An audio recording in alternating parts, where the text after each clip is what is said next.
So everybody listen up. This is part 1 from 1 Samuel 16, 1 through 13. I've got this crazy story for you, and I'm calling this one, What's the Deal with King David? It's all about this fella named David. Yeah, the same David that goes a round or two with Goliath. But this story starts with Samuel, a prophet of God. Sam's all bummed out because the Lord himself told him that Saul, the current king of Israel, was a no-go. Yeah, the Lord straight out rejected him. Ouch! But here's where it gets interesting. The Lord tells Samuel to go to Bethlehem. Find this guy named Jesse. Apparently, one of Jesse's sons is going to be the chosen one for the next king. Now, Sam's more than a little concerned. Hold up, Lord, he says, hold up. Saul's not going to like this. He's going to kill me if he finds out. But the Lord has a plan. Sam, he tells him, you just take a heifer with you and you say that you're there to make a sacrifice for me. Invite Jesse and all his sons to the shindig, and then I'll show you who the real deal is. Sam does just that. But when he rolls up into Bethlehem, the elders of the town are freaking out. What's up, Sam? You coming in peace? Well, Samuel's like, yes, sir, Bob. Just here to make a sacrifice to the Lord. Now get yourself cleaned up and join the party. So they all gather for the sacrifice, including Jesse and his sons. Now Samuel, he sees Jesse's oldest son, Eliab, and he's thinking, bingo, this has got to be the Lord's chosen one. But the Lord's like, no way, man. Now don't judge a book by its cover. I've rejected him. I don't see things the way you humans do. I look at the heart, not at their outward appearance. So Samuel checks out his other son, Abinadab. And the Lord says, nope, not him either. Keep looking. Next up is Shemiah. And it's a big lineup. But nope, Shemiah doesn't measure up either. Sam's doing his best to check out the 5 more sons. It's nope, and nope. So old Samuel, he's getting frustrated. Tries one more time, with gusto, boys, with gusto. Yo, Jesse, are these all your sons? And Jesse's like, well, there's the youngest, but he's out in the fields watching the sheep and the goats. So Samuel tells him, well, doggone it, go get him right now. We're not eating until he's here. So they bring in this young fella, David. And let me tell you, this guy's the whole package. He's dark and handsome, beautiful eyes. He's got the whole works. And the Lord's like, bingo, we have a winner. Anoint him, Sam. So Samuel whips out his trusty flask of olive oil, pours it on David's head, and bam! The Spirit of the Lord comes upon him. From that day on, David's got some serious divine mojo. And Samuel, well, he's done now, and he heads back to Ramah. Mission accomplished. So, my friends, what's the lesson here? Well, how does don't judge a book by its cover grab you? The Lord's not into appearances, but he looks straight into our heart.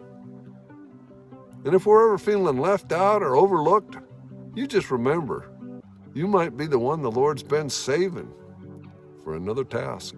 So we're in verse 14 now. So picture this. Saul the king is going through a rough time. The Spirit of the Lord has left him, and he's feeling pretty down and quite fearful. But here's where things get interesting. The Lord actually sends a tormenting spirit to trouble Saul. That sounds pretty intense, right? What's the deal with God's tormenting spirit? Well, that would be Satan. And when Saul decides to ignore God's instructions, well, Satan gets permission from God to mess with him. But Saul's servants, well, they come up with a plan to rescue him. They suggest finding a skilled musician who can play the harp to soothe Saul whenever the tormenting spirit strikes. And Saul, being open-minded, well, he's like, sure, what the hey? Can't hurt, right? Find me someone who can play well. So one of the servants says, well, look it. There's this guy named David, a son of Jesse, who happens to play the harp like a ringing a bell. Also heard he's awesome brave as a warrior. Has great judgment. Hey, he's good looking, cuss. And he carries the favor of the Lord. So what's not to like, right? So Saul sends his messenger to fetch David from his pappy. Well, here's the crazy part. Saul is starting to realize that God has rejected him as king. That after he messed up big time. But Saul doesn't even consider repenting or praying for God to take away the evil spirit. Nope, he's just hoping David's music skills will do all the trick. So anyway, old Jesse is all for it. And he sends David along with some goodies like young goat, bread, and wine. Nice gestures, right? So David arrives and he starts serving Saul. And guess what? Saul just absolutely loves the guy. And get this, he makes David his armor bearer, showing that he trusts him with his life. So he sent word to Jesse, asking that he let David remain in the king's service. So here's the really cool part. Saul is possessed by that evil spirit, but David steps up and plays his harp, and like magic, Saul starts feeling better. And the tormenting spirit just kind of vanishes into thin air. But you know what? All is not well. Here's where the plot begins to take a nasty twist. Saul, being from the tribe of Benjamin, starts suspecting that God has chosen David from the tribe of Judah to be the next king. So picture this, folks. Saul, who's pretty much aware of the prophecy in Genesis 49:10, which says something like Judah's going to hold on to power until this Shiloh dude arrives, and all the people will gather unto him. Now Saul, he starts getting all envious at David, and is convinced that David come to take his crown. Now if we peek forward a bit, well, guess what? Saul starts getting all hot and bothered by David. Decides to go on a crazy mission to off the poor guy. He tries not just once, but several times. But that's for another episode. So what does all this mean? Well, Saul gets into trouble with God for not following his orders. Then to add insult to injury, he doesn't own up to his actions, doesn't ask God's forgiveness or help. And he makes excuses. Then there's David laying down this awesome riff on his harp. It soothes Saul for a while, but doesn't solve the problem. So here's my 2 cents worth.